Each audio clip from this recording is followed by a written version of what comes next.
నమస్తే, welcome to news TV 99. ముందుగా headlines చూద్దాం.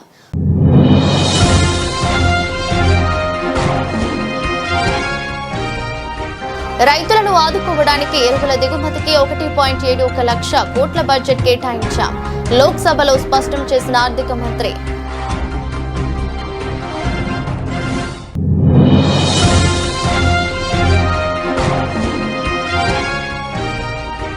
కాంగ్రెస్ వాయనాడ్ బాధితులకు హామీ ఇచ్చిన ఇళ్లను నిర్మించకుండా మోసం చేసింది.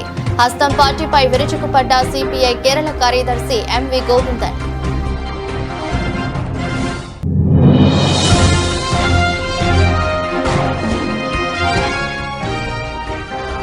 ప్రత్యేక మహిళా వ్యవస్థాపకుల ఉత్పత్తి మార్కెటింగ్ పథకానికి నిధులు సమకూర్చాం. ప్రకటించిన సీఎం యోగి ఆదిత్యనాథ్.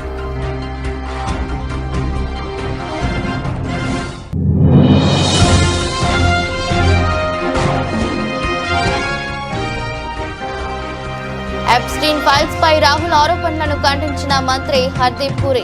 తాను ఎప్స్టీన్ ను 3-4 సార్లు కలిశానని అంగీకారం.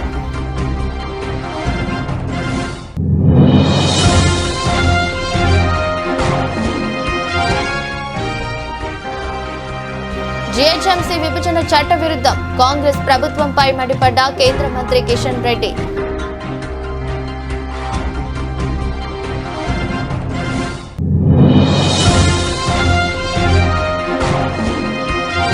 ప్రైవేట్ కంపెనీలకు భూముల కేటాయింపుపై శాసన మండలిలో వాడివేడి చర్చ. 5 కంపెనీలకు మాత్రమే 99 పైసలకు భూములు ఇచ్చామని స్పష్టం చేసిన మంత్రి లోకేష్.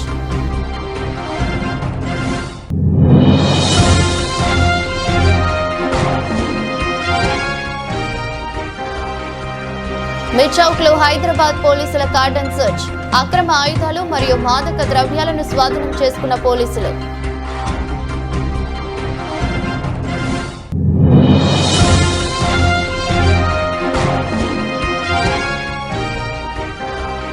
మాజీ మంత్రులు ఎమ్మెల్యేల ఇళ్లపై దాడులు చేయడం దుర్మార్గం.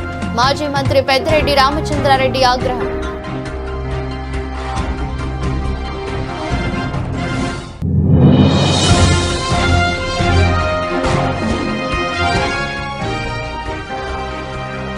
దాడి చేసిన జగ్గారెడ్డిని పోలీసులై బుజ్జగించడమేమిటి? ఆగ్రహం వ్యక్తం చేసిన ఆర్ఎస్ ప్రవీణ్ కుమార్.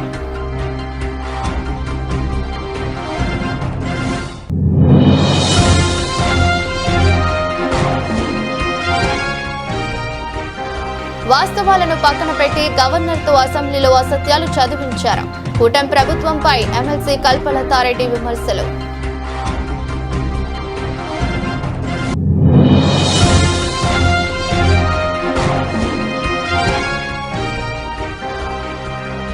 యూఫోరియాపై మహేష్ బాబు ప్రశంసలు. క్లైమాక్స్ అద్భుతమన్న సూపర్ స్టార్.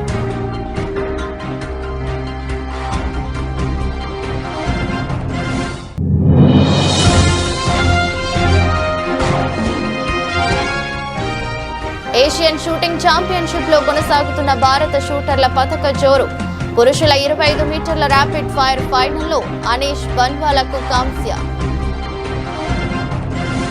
యువత కోసం కొత్త పథకాలు లేవని ప్రతిపక్షాలు చేస్తున్న ఆరోపణలను ఆర్థిక మంత్రి నిర్మలా సీతారామన్ తోసిపుచ్చారు.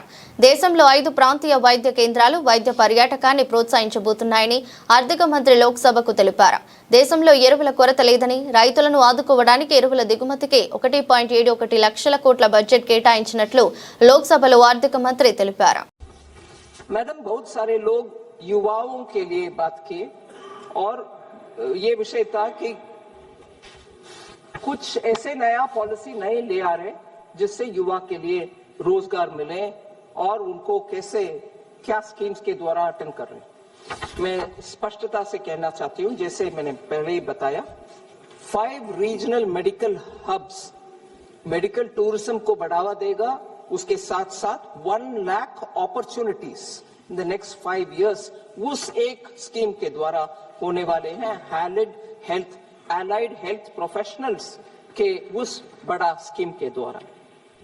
फिर 5 new industrial to textile sector to leather sector major parks जो बना रहे हैं, उसमें भी हम मानते हैं नया उद्योग और jobs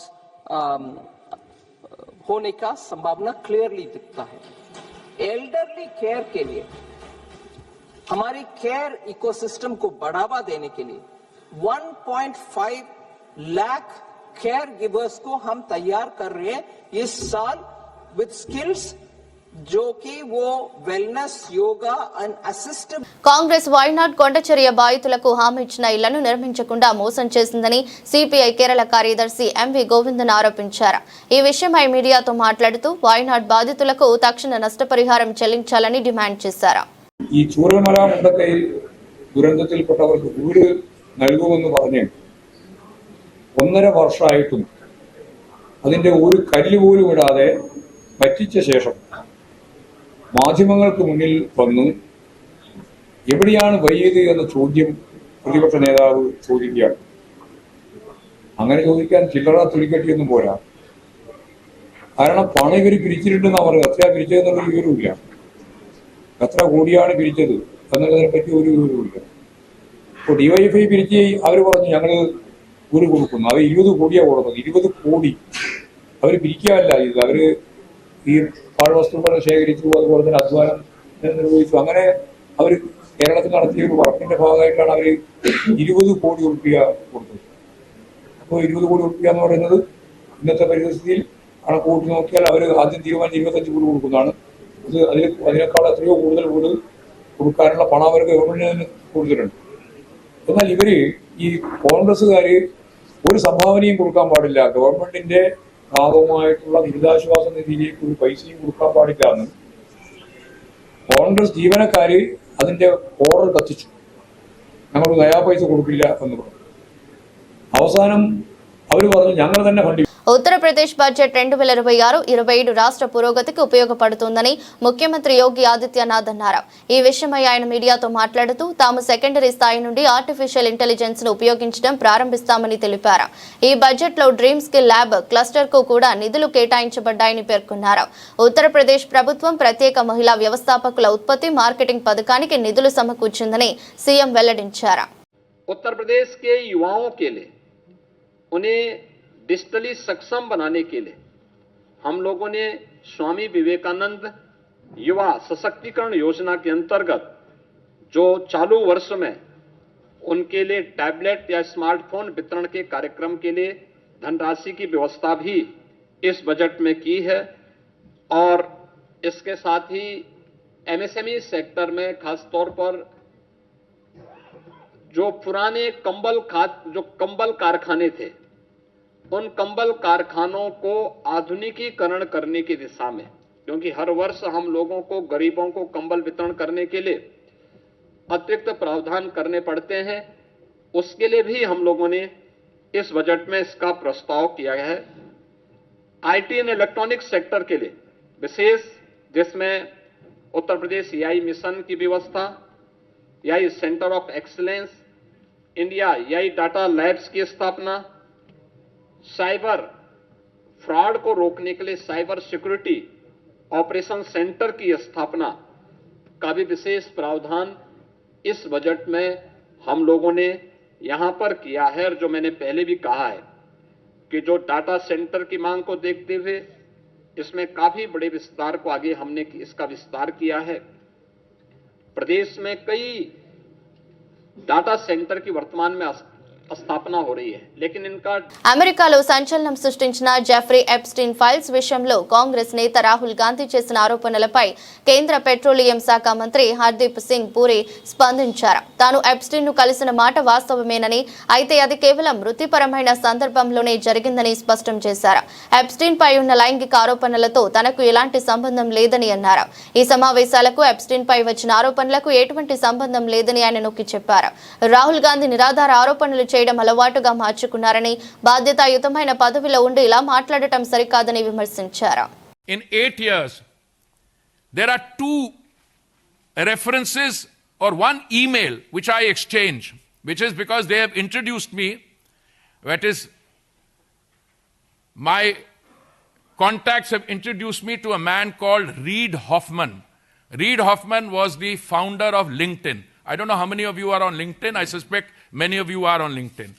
So I meet Mr. Reid Hoffman of LinkedIn, And after the meeting with Reid Hoffman, I sent a message. Now, the Epstein files, the Yuva Neta should know, are about wrongdoing, criminal offenses. The Epstein files are about charges that he had an island where he used to take people to indulge their sexual fantasies, charges of pedophilia, and there are victims of this. Those victims have brought cases against the people in authority. My interaction has got nothing to do with that. My interaction, and this is the only substantive email, there are one or two others also I'll give you. This is dated 13th November 2014. It's a long email. Anybody wants a copy, it's available on the internet. The DOJ, Mr. Rahul Gandhi says, the Department of Justice has put out flights. अरे भाई दुनिया ने देख लिया, उसको analyze कर लिया. What am I telling Mr. Reid Hoffman on an email which is copied to Epstein? I'm saying, I am now convinced more than ever that India today presents a terrific opportunity for internet-based economic activity. Greater Hyderabad municipal కార్పొరేషన్ను 3 కార్పొరేషన్లుగా విభజించడం ఎన్నికల commission నియమాలను ఉల్లంఘించడమేనని కేంద్ర మంత్రి కిషన్ రెడ్డి అన్నారు.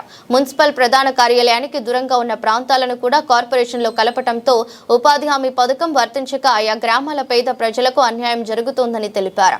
బుధవారం ఆయన బీజేపీ ప్రధాన కార్యాలయంలో మీడియాతో మాట్లాడారు.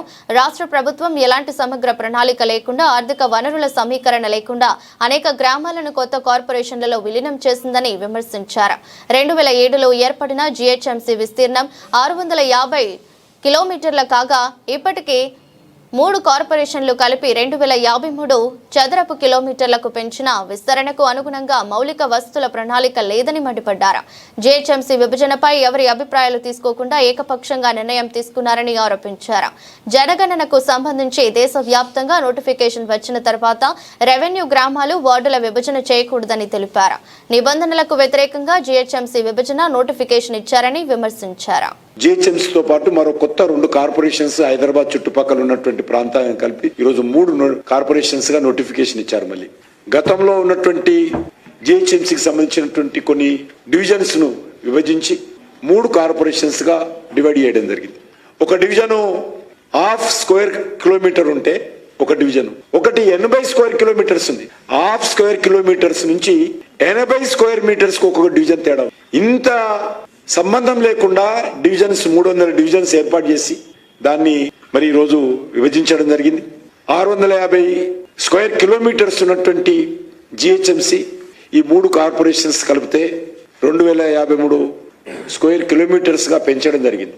వాళ్ళు ఎంతసేపు ఈ కార్పొరేషన్స్ పెంచుకుందాము అనేటువంటి ఆలోచనే తప్ప కార్పొరేషన్ లో ఏ రకంగా మౌలిక వసతులు కలుపుతామనేటువంటి ప్లానింగ్ లేదు ఈ ప్రభుత్వం. ఇది కోర్ ఏరియాకి సంబంధించినటువంటి ప్రాంతాలలో ఈరోజు రోడ్లు పాడైపోయి డ్రైనేజ్ ఓవర్ఫ్లో అవుతుంది. వర్షం వస్తే కాలు తీసి కాలు పెట్టినటువంటి పరిస్థితుల్లో ఈరోజు కోర్ ఏరియా ఉంటే దాన్ని 650 స్క్వేర్ కిలోమీటర్స్ నుంచి తీసుకెళ్లి 2053 స్క్వేర్ కిలోమీటర్స్ గా మీరు మారిస్తే అర్థం పర్థం లేకుండా కనీసము 10 మందితో చర్చిద్దాము, ప్రజాభిప్రాయ సేకరణ చేద్దాము, ప్రజలకు మేలు జరిగే విధంగా చర్యలు తీసుకుందాము, కొద్దిగా చర్చించి చేస్తే బాగుండేది. కానీ అది కూడా చేయలేదు ఎక్కడ కూడా. ప్రైవేట్ కంపెనీలకు ఏపీ ప్రభుత్వం భూముల కేటాయింపుపై శాసన మండలిలో గురువారం చర్చ జరిగింది. ప్రైవేట్ కంపెనీలకు భూముల కేటాయింపుపై శాసన మండలిలో వేడి చర్చించారు. ఈ చర్చలో భాగంగా ఏపీ విద్యా ఐటీ శాఖల మంత్రి నారా లోకేష్ మాట్లాడారు. 5 కంపెనీలకు మాత్రమే 99 పైసలకు భూములు ఇచ్చామని స్పష్టం చేశారు. ఆయా కంపెనీలకు భూములు ఇవ్వొద్దంటే ఎలా అని ప్రశ్నించారు. క్రెడిబిలిటీ కంపెనీలకే భూములు కేటాయించడం జరుగుతోందని తేల్చి చెప్పారు. ఎంఓయూలు కుదుర్చుకున్నాకే కంపెనీలకు భూములు ఇచ్చామని మంత్రి నారా లోకేష్ స్పష్టం చేశారు. ప్రశ్న ఐటీ ఎలక్ట్రానిక్స్ సంబంధించింది, అందుకే ఫస్ట్ తీసుకోమని కోరాను అధ్యక్ష. మొదటి ప్రశ్నకి సమాధానం అవునండి, వివరాలు ఎనెక్షర్ 1లో పెడతాం జరిగింది. రెండో ప్రశ్నకి సమాధానం అవునండి, వివరాలు ఎనెక్షర్ 1లో పెడతాం జరిగింది. మూడో ప్రశ్నకి సమాధానం అవునండి, వివరాలు ఎనెక్షర్ 2లో పెడతాం జరిగింది.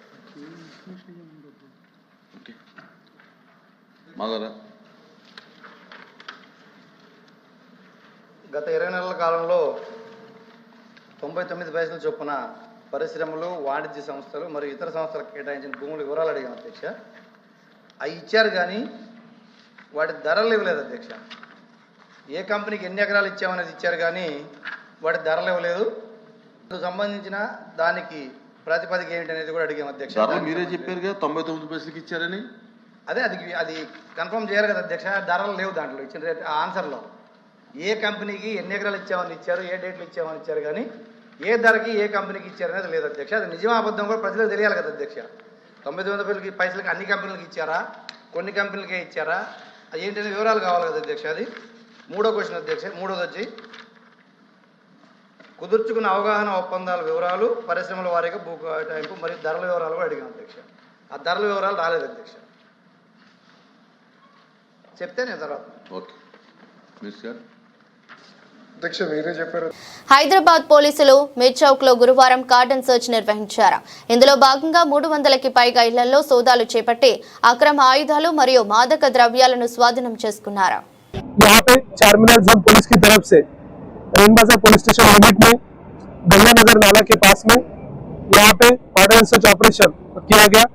ये कार्डन सर्च ऑपरेशन एसीपी मिर्चौक श्याम सुंदर और एसएचओ रेन बाजार नेताजी के लीडरशिप में किया गया। इसके अंदर पुलिस की तरफ से 150+ पुलिस पर्सन यहाँ पे पार्टिसिपेट हुए और ये कार्डन सर्च काफी एक सक्सेसफुल कार्डन सर्च यहाँ पे हुआ। उसके अंदर ऑलमोस्ट 40+ टू व्हीलर्स जो without number plate, without proper documentation seize किए गए और साथ में पूरा 6 राउडी शूटर्स यहाँ पे पकड़े गए और उनके नाम है सैयद अली, हबीब, अयूब खान, जफर अली, अली हुसैन, सईदुद्दीन और इसके साथ में 2 और सस्पेक्ट शूटर्स को भी यहाँ पे पकड़ा गया। इसके अलावा यहाँ पे जो इलीगल चीजें चल रही थी, जैसे कि यहाँ पे इलीगल जो फिलिंग ऑफ गैस रहता है, ऐसे 3 इलीगल गैसेस भी पकड़े गए और साथ में यहाँ पे एक राउडी शूटर के घर में हमें 3 चाकू भी मिले, साथ में गांजा के कुछ पॉकेट्स भी मिले, एक हुक्का भी यहाँ पे मिला। एक अच्छा कॉर्डन सर्च यहाँ पे किया गया। ये कॉर्डन सर्च का जो मकसद था वो है कि सारे जो लोग हैं प्रॉपरली फैमिलीज की यहाँ पे सुरक्षा रखना। काफी ज्यादा लोग जो है हम देख रहे हैं कि रमजान के टाइम में भी बिहार यूपी से जो ट्रबल मॉन्गर है, जो चोर है, अपराधी है, हैदराबाद में आके చంద్రబాబు నేతృత్వంలోని కూటమి ప్రభుత్వ పాలనలో అరాచకం పతాక స్థాయికి చేరిందని మాజీ మంత్రి పెద్దిరెడ్డి రామచంద్రారెడ్డి ఆగ్రహం వ్యక్తం చేశారు. గుంటూరులో మాజీ మంత్రి అంబటి రాంబాబు నివాసానికి వెళ్లి ఆయన కుటుంబాన్ని పరామర్శించారు. అనంతరం మీడియాతో మాట్లాడుతూ కూటమి ప్రభుత్వ తీరుపై ఆగ్రహం వ్యక్తం చేశారు. వైఎస్ఆర్ కాంగ్రెస్ పార్టీకి చెందిన ఎమ్మెల్యేలు, మాజీ మంత్రులు, ఎంపీలే లక్ష్యంగా టీడీపీ శ్రేణులు దాడులకు తెగబడుతున్నాయని మండిపడ్డారు. సామ్యుడైన అంబటి రాంబాబు ఇంటిపై దాడి చేయడంతో పాటు బీసీ నేత మరో మాజీ మంత్రి జోగి రమేష్ ఇంటిపై పెట్రోల్ బాంబులతో దాడికి పాల్పడ్డాన్ని తీవ్రంగా ఆక్షేపించారు. 5 సంవత్సరాల్లో ఇలాంటి సంఘటనలు ఎక్కడ కూడా జరగలేదు.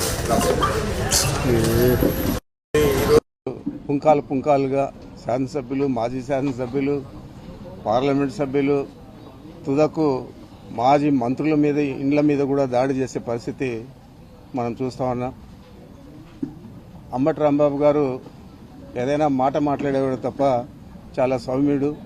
మరి అతని మీద ఇంత దారుణంగా ఇక్కడ దాడి చేయడం, ఇంటినంతా కూడా మనం దృశ్యాలు చూసాం టీవీలో, అంతా కూడా చాలా హృదయ విదారకంగా ఉన్నాయి.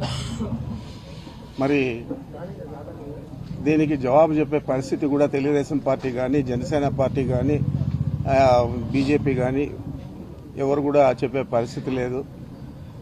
మరి ఈ సంఘటన తర్వాత ఒక బీసీ నాయకుడు, మాజీ మంత్రి జోగి రమేష్ ఇంటి మీద కూడా పెట్రోల్ బాంబులతో దాడి చేయడం జరిగింది. మరి ఇవన్నీ చూస్తా ఉంటే ఈ కూటమి ప్రభుత్వం ఎక్కడికి పోతా ఉంది? వీళ్ళని చేసి నిజంగా రాజకీయాల్లో మళ్ళా తిరిగి మనుగడ సాగించాలని ఆలోచన చేస్తా ఉన్నారా లేదా? మరి రాష్ట్ర ప్రజలందరూ కూడా చూస్తూ ఉన్నారు. ఎట్టి పరిస్థితుల్లో ఇలాంటి తన మనిషిని గెంటేశాడన్న నింద మోపి సిఐఎస్ఐలు హోంగార్డులను దూషిస్తూ దాడికి దిగిన సంగారెడ్డి మాజీ ఎమ్మెల్యే జగ్గారెడ్డిని పోలీసు అధికారులు బుజ్జగించడం దుర్మార్గమని ఆర్ఎస్ ప్రవీణ్ కుమార్ మండిపడ్డారు. ఈ వ్యవహారం రేవంత్ రెడ్డి పాలనలో పోలీసులకు జరిగిన ఘోర అవమానమని పేర్కొన్నారు. పోలీసులపై దాడికి యత్నించిన జగ్గారెడ్డి ఘటనపై బుధవారం ఆయన ఎక్స్ వేదికగా స్పందించారు. కేసు నమోదు చేయకుండా జగ్గారెడ్డిని ప్రాధేయపడటం రాష్ట్రంలో అడుగంటిన పోలీసుల ఆత్మస్థైర్యాన్ని సూచిస్తున్నదని పేర్కొన్నారు. ఏ పాపం ఎరుగని సోషల్ మీడియా యాక్టివిస్టులపై చీటికి మాటికి చిల్లర కేసులు పెట్టి జైలుకు పంపించి సుప్రీంకోర్టులో కోట్లకు కోట్లు ప్రజాధనం వృధా చేస్తున్న తెలంగాణ పోలీసులు తమపై దాడికి యత్నించిన జగ్గారెడ్డిపై చట్టరీత్యా చర్యలు తీసుకోకపోవడం శోచనీయమని పేర్కొన్నారు. ఈ ఘటనపై రాష్ట్ర డీజీపీ వేలాది మంది పోలీసులకు, హోంగార్డులకు ఏం సందేశం ఇస్తున్నారని ప్రశ్నించారు. తెలంగాణ ప్రజలకు నమస్కారం. ఈరోజు మున్సిపల్ ఎన్నికల సందర్భంగా సంగారెడ్డి పట్టణంలో సంగారెడ్డి మాజీ ఎమ్మెల్యే శ్రీ జగ్గారెడ్డి గారు చాలా నీచంగా జుగుప్సాకరమైన భాషలో పోలీసు శాఖను అవమానించారు. నిజంగా ఒక పోలీసు శాఖలో 26 సంవత్సరాలు పనిచేసిన ఒక అధికారిగా మాత్రమే కాకుండా మామూలు మనిషిగా కూడా ఆ భాష వింటుంటే చాలా బాధ అనిపించింది, రక్తం మరిగిపోయింది. నిజంగా జగ్గారెడ్డి గారు మీరు చాలా సీనియర్ రాజకీయ నాయకులు, ఎన్నో సంవత్సరాల నుంచి రాజకీయాల్లో ఉన్నారు. సంగారెడ్డికి ఎమ్మెల్యేగా పనిచేసిండ్రు, ఇప్పటికి కూడా కాంగ్రెస్ పార్టీలో యాక్టివ్గానే ఉంటున్నారు. మీ క్యాండిడేట్ను ముట్టుకుంటేనే మీరు సిఐని గాండుగాడు అంటున్నారు, నానా దుర్భాషలు ఆడుతున్నారు. ఇంకా హోంగార్డులను అయితే మీరు చాలా నీచంగా తిడతా ఉన్నారు. మీ అమ్మకు పుట్టినరా, నాయనకు పుట్టినరా, కొడుకులారా మీ సంగతి చూస్తా అని అంటున్నారు. అంటే యూనిఫామ్కి ఇచ్చే మర్యాద ఇదేనా? వీళ్ళు లేకపోతే మీరు నిజంగా తిరిగేవారా? మరి ఈ పోలీసులే లేకపోతే, వాళ్ళ బందోబస్తులే లేకపోతే మీ కాంగ్రెస్ వాళ్ళు తిరుగుతారు ఆ ఊర్లలో? మీ రేవంత్ రెడ్డి చేసిన మోసాలకు మీ కాంగ్రెస్ పార్టీ చేస్తున్నారు. వాస్తవాలను పక్కన పెట్టి గవర్నర్తో అసెంబ్లీలో అసత్యాలు చదివించారని ఎమ్మెల్సీ కల్పలతారెడ్డి విమర్శించారు. అసెంబ్లీ సమావేశాల్లో గవర్నర్ ప్రసంగాన్ని ఆమె తప్పుపట్టారు. సభలో గవర్నర్ ప్రసంగమంతా అసత్యాలేనని, అది ప్రజా వ్యతిరేక ప్రసంగమని అభిప్రాయపడ్డారు. రాష్ట్రంలో ప్రజలు నానా అవస్థలు పడుతున్నారని, ఉద్యోగులు, నిరుద్యోగులు, వాలంటీర్లు, అన్ని వర్గాల ప్రజలు రోడ్లపైకి వచ్చి ఆందోళన చేస్తున్నారని తెలిపారు. ప్రభుత్వం తెచ్చే ఒత్తిడి వల్ల ఉద్యోగులు ప్రాణాలను కోల్పోతున్నారని ఆరోపించారు. ఈ ప్రభుత్వం వచ్చి 19 నెలలు అయినా కూడా ఈరోజు ఈ గవర్నర్ గారి ప్రసంగంలో కూడా ఉద్యోగస్తులకు మేలు చేసిన పరిస్థితి ఎక్కడా కూడా కనిపించలేదు. ఈరోజు చూసుకుంటే 19 నెలల్లోనే 3.22 లక్షల కోట్లు అప్పులు చేసి ఈరోజు దాదాపుగా ఉద్యోగస్తులు కూడా ఇవ్వాల్సిన బకాయిలు 31 వేల కోట్ల అప్పులు ఉన్నాయి. ఆ బకాయిలు చెల్లించాల. అనేకమైన ఈ ప్రభుత్వం వచ్చిన తర్వాత ఆ రోజు వాలంటీర్లు కూడా ఏం చెప్పారు, మేము అధికారంలోకి వచ్చిన వెంటనే 10,000 ఇస్తామని మభ్య పెట్టి మాయ చేసి వాళ్ళ వాలంటీర్లకు మభ్య మాటలు చెప్పడం జరిగింది. ఈరోజు వాళ్ళ అధికారంలోకి వస్తేనే అసలు వాలంటీర్లను పట్టించుకునే పరిస్థితే లేదు. వాళ్ళతో సర్వీస్ చేయించుకున్నారు కానీ వాళ్ళని పట్టించుకునే పరిస్థితి లేదు. ఈరోజు 2,40,000 మంది వాలంటీర్లు రోడ్డున పడ్డారు. నిరుద్యోగ భృతి ఇస్తామని చెప్పాడు. 3,000 రూపాయలు నిరుద్యోగ భృతి అన్నారు. నిరుద్యోగ భృతి లేక ఈరోజు వాళ్ళు నిరుద్యోగులు కూడా రోడ్ల మీదకి వచ్చారు. మా జాబ్ క్యాలెండర్ జనవరిలోని జాబ్ క్యాలెండర్ అన్నారు, జాబ్ క్యాలెండర్ ఇచ్చే పరిస్థితి లేదు. అంటే ఇలాగ అనేకమైన అలివిగాని హామీలన్నీ ఇచ్చి ఈ ప్రభుత్వం అధికారంలోకి రావడం జరిగింది. వచ్చిన వెంటనే కూడా సూపర్ 6 అన్నారు, వాటిలో 3 మాత్రమే ఇచ్చారు. 3 కూడా అర్రకొర ఇవ్వడం జరిగింది. సూపర్ స్టార్ మహేష్ బాబు దర్శకుడు గుణశేఖర్ తెరకెక్కించిన తాజా చిత్రం యూఫోరియాపై ప్రశంసల వర్షం కురిపించారు. ఈ సినిమాను వీక్షించిన ఆయన తన అధికారిక ఎక్స్ ఖాతా ద్వారా చిత్ర బృందానికి అభినందనలు తెలిపారు. ప్రస్తుతం ఈ పోస్టు సోషల్ మీడియాలో వైరల్ అవుతోంది. గుణశేఖర్ కథలను చెప్పే విధానంలో ఒక ప్రత్యేకమైన శైలి ఉంటుంది. సినిమాను నేను బాగా ఆస్వాదించాను. ముఖ్యంగా క్లైమాక్స్ అద్భుతంగా ఉంది. ఇది తప్పక చూడాల్సిన సినిమా అని మహేష్ తన పోస్ట్ లో పేర్కొన్నారు. దర్శకుడు గుణశేఖర్ తో పాటు నటి భూమికా చావ్లా, నిర్మాతలు నీలిమా గుణ, యుక్త గుణ, సంగీత దర్శకుడు కాలభైరవ, నటి సారా అర్జున్ సహా మొత్తం చిత్ర బృందానికి ఆయన శుభాకాంక్షలు తెలిపారు. సామాజిక అంశాలతో కూడిన డ్రామా థ్రిల్లర్ గా యూఫోరియా తెరకెక్కింది. యువత ఎదుర్కొంటున్న డ్రగ్స్, నేరాలు, కుటుంబ సమస్యల వంటి సున్నితమైన అంశాలను ఈ చిత్రంలో చర్చించారు. భూమికా చావ్లా, సారా అర్జున్ ప్రధాన పాత్రలో నటించిన ఈ చిత్రం ఫిబ్రవరి 6న థియేటర్లలో విడుదలైంది. ప్రేక్షకుల నుంచి సినిమాకు మంచి స్పందన లభిస్తుంది.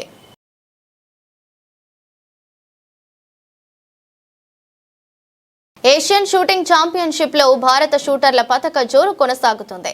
పురుషుల 25 మీటర్ల ర్యాపిడ్ ఫైర్ ఫైనల్లో యువ షూటర్ అనీస్ బన్వాలా కాంస్య పతకంతో మెరిశాడు. ఆఖరి వరకు హోరాహోరీగా సాగిన పోరులో అనీష్ 23 పాయింట్లతో 3వ స్థానంలో నిలవగా యూషియోకా దాయ్ చిరుయుకెన్ నిఖిత వరుసగా స్వర్ణ రజక పతకాలు కైవసం చేసుకున్నారు. ఇదే విభాగంలో ఆదర్శ్ సింగ్ 6వ స్థానంలో నిలిచి నిరాశపరిచాడు.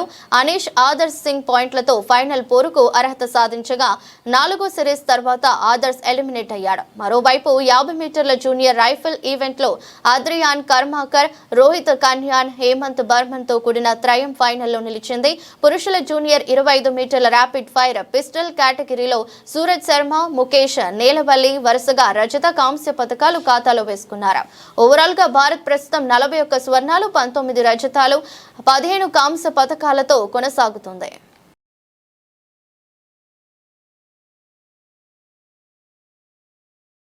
వార్తలు ముగించే ముందు మరోసారి హెడ్లైన్స్.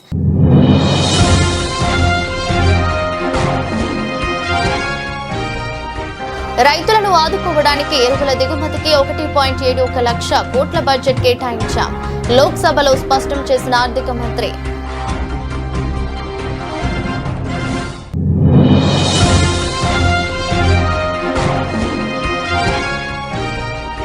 కాంగ్రెస్ వాయునాడ్ బాధితులకు హామీ ఇచ్చిన ఇళ్లను నిర్మించకుండా మోసం చేసింది. హస్తం పార్టీపై విరుచుకుపడ్డ సిపిఐ కేరళ కార్యదర్శి ఎంవి గోవిందన్.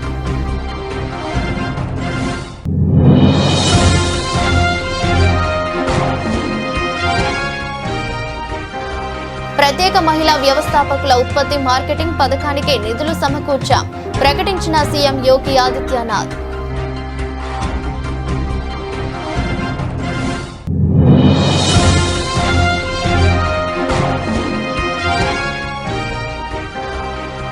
ఎప్స్టీన్ ఫైల్స్ పై రాహుల్ ఆరోపణలను ఖండించిన మంత్రి హర్దీప్ పురి. తాను ఎప్స్టీన్ ను 3-4 సార్లు కలిశానని అంగీకారం.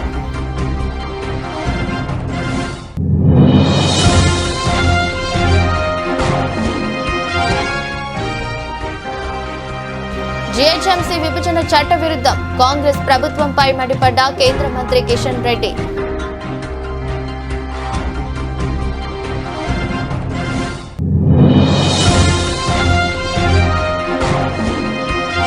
ప్రైవేట్ కంపెనీలకు భూముల కేటాయింపుపై శాసన మండలిలో వాడివేడి చర్చ. 5 కంపెనీలకు మాత్రమే 99 పైసలకు భూములు ఇచ్చామని స్పష్టం చేసిన మంత్రి లోకేష్.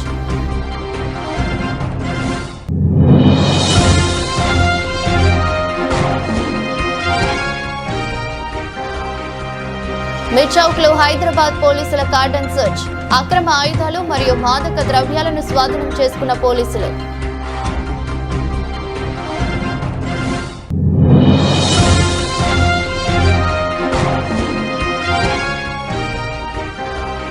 మాజీ మంత్రులు, ఎమ్మెల్యేల ఇళ్లపై దాడులు చేయడం దుర్మార్గం. మాజీ మంత్రి పెద్దిరెడ్డి రామచంద్రారెడ్డి ఆగ్రహం.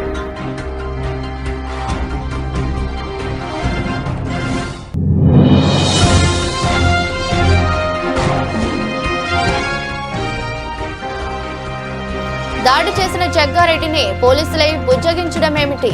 ఆగ్రహం వ్యక్తం చేసిన ఆర్ఎస్ ప్రవీణ్ కుమార్.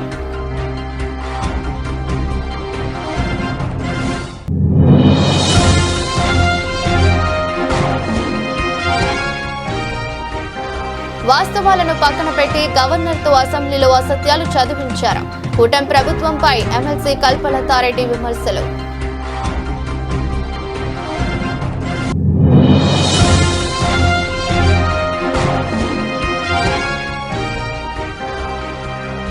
యూఫోరియాపై మహేష్ బాబు ప్రశంసలు. క్లైమాక్స్ అద్భుతమన్న సూపర్ స్టార్.